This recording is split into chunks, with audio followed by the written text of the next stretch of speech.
2012 fue un año de altas y bajas en la lucha contra el narcoterrorismo. Así como se produjeron capturas importantes, valerosos policías y militares perdieron la vida a manos de terroristas que operan en la zona más complicada del país. Estamos hablando del Brain. A nosotros como periodistas nos tocó cuestionar a las autoridades que poco duraron en los ministerios de Interior y Defensa. De otro lado nos tocó ser testigos de tristes despedidas de peruanos que desaparecieron combatiendo al terror. Acompáñenos.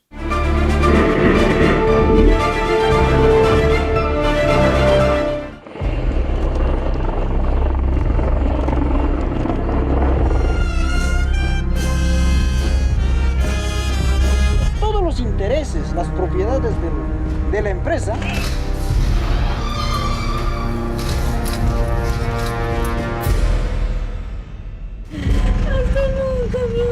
por esas ideas. Empezaba el año y una buena noticia entusiasmó a los peruanos. En febrero, tras años de búsqueda, fue capturado el camarada Artemio, último mando histórico de Sendero Luminoso, el terrorista que a sangre y fuego controlaba el Alto Huallaga. Gracias a la estrategia ya se han capturado los principales mandos y faltaba la cabeza. En estas condiciones ya capturada y derrotada, lo que quedan son mandos de menor calibre que va a ser rápidamente neutralizado. Eleuterio Flores fue hallado por las fuerzas combinadas escondido en una cabaña en Cachillacu, Tocache. Estaba herido de bala, no opuso resistencia. Artemio fue trasladado a Lima enmarrocado y fuertemente custodiado.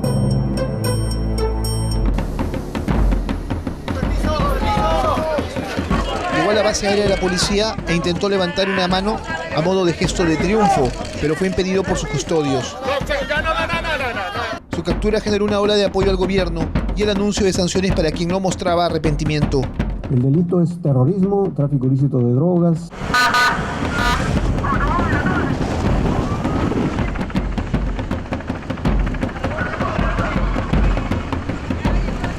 El cabecilla terrorista fue internado en la base naval del Callao, donde ahora espera juicio y sentencia por sus crímenes.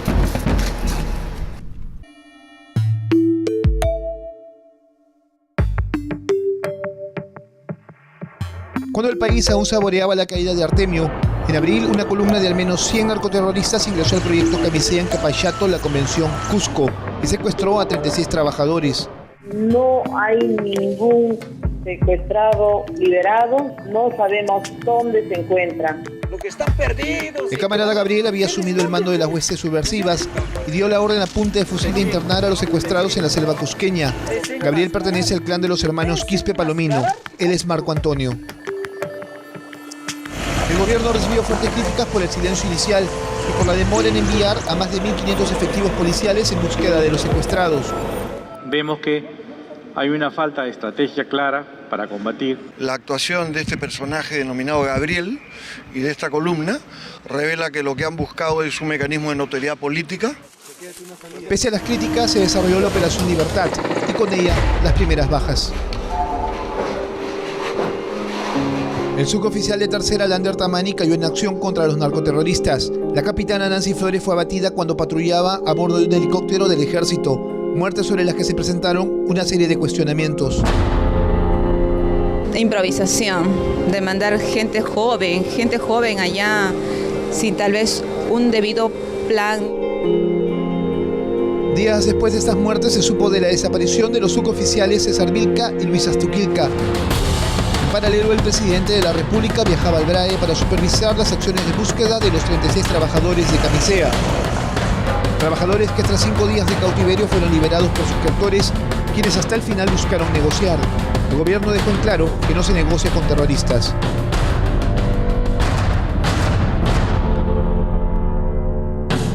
Que han llegado a Chuanquiri en el distrito de Vilcabamba, provincia de la Convención. En estos momentos, a bordo de 2 buses, se están dirigiendo a la localidad de Quiteni. Un anuncio que llevó al presidente de la República a suspender sus actividades en la Cumbre de las Américas que se desarrollaba en Cartagena. Y lo que hicieron fue soltar a los rehenes, producto de las operaciones conjuntas de la Fuerza Armada, Ejército Peruano y Policía Nacional de Perú. Ya más seguro, los trabajadores dieron algunos detalles de su cautiverio. Nos soltaron, a las 4 de la mañana nos soltaron que ya podían irse, que ellos habían logrado su objetivo. Ellos habían logrado su objetivo, su objetivo era que bajarse en un helicóptero. Una operación que simpatizantes del gobierno calificaron de impecable, a pesar de las muertes, las denuncias de abandono y la desaparición de los 2 suboficiales de los que no se sabía nada hasta ese momento. La Operación Libertad no solo dejó 2 muertos. Los suboficiales César Vilca y Luis Astuquilca se perdieron en la selva, luego de ser atacados por terroristas cuando participaban en la búsqueda de los trabajadores de Camisea. Ambos fueron tomados en cuenta tras las quejas de sus familiares. Insistir que el presidente ponga su esfuerzo en mandar a buscarlo, que no cesen de buscarlo, que lo busquen hasta encontrar, ¿no? Búsqueda que fue confirmada por el director general de la policía, quien los daba por fallecidos. Queremos simplemente que nos devuelvan los cadáveres, si fuera así, en el peor de los casos. Pero tenemos fe que estén con vida. Fe que mantuvo con vida a Luis Astuquilca, quien tras 17 días de desaparecido en la selva del Brae, volvió a la civilización por sus propios medios. Astuquilca fue recibido en Lima con honores por su hazaña. Dio cuenta del infierno que le tocó vivir y de lo que hizo por su compañero César Vilca, quien fue herido por terroristas y a quien perdió tras otro ataque. Le pegué la bala, gritó, ¡ah! Me dispararon. Y al momento fui, dije, aguanta como chinga, aguanta. Saqué su kit médico y hice torniquete, le paré la sangre. En mayo el gobierno anuncia una fuerte ofensiva contra los narcoterroristas comandados por los Quispe Palomino. Vamos a iniciar una nueva etapa en el BRAE, en el cual hemos definido 4 ejes de trabajo. Un plan que incluía al Mantaro y que llevó a cambiar la denominación de BRAE por BRAEN y que contempló acercar al Estado con esas zonas a través de proyectos de educación, salud, a la par de la continuidad de las operaciones militares, acciones proyectadas hasta el 2016. En junio y julio las fuertes críticas a las acciones implementadas por el gobierno en la lucha contra el narcoterrorismo derivó en un cambio de ministros en las carteras del Interior y Defensa. Luego de esto, el gobierno trabajó silenciosamente y en agosto dio cuenta del rescate de niños en poder de los narcoterroristas. El Estado puede darles una oportunidad que se les negó cuando los han tenido bajo una ideología insana. Niños que llegaron a Lima y que fueron puestos en custodia del INAVIF. En una segunda oportunidad, el rescate de otro grupo de menores, Enran Rapata generó una serie de críticas contra el gobierno. Y es que se supo de la muerte de la pequeña Zoraida. 8:45 de la mañana, en la región del Brae, particularmente en la zona de Yochegua, producto del enfrentamiento con elementos armados de la organización terrorista del Brae, hemos podido confirmar el fallecimiento del llamado camarada Williams.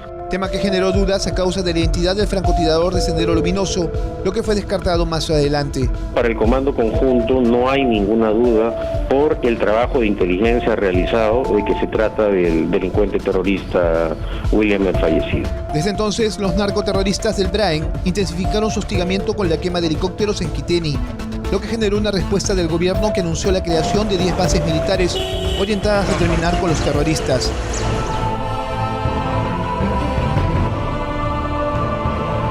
Y de esta manera concluyó el año 2012, entre acciones sobre las que se esperan resultados y entre el dolor que generó la pérdida de valientes peruanos, para quienes queda el honor y la gloria.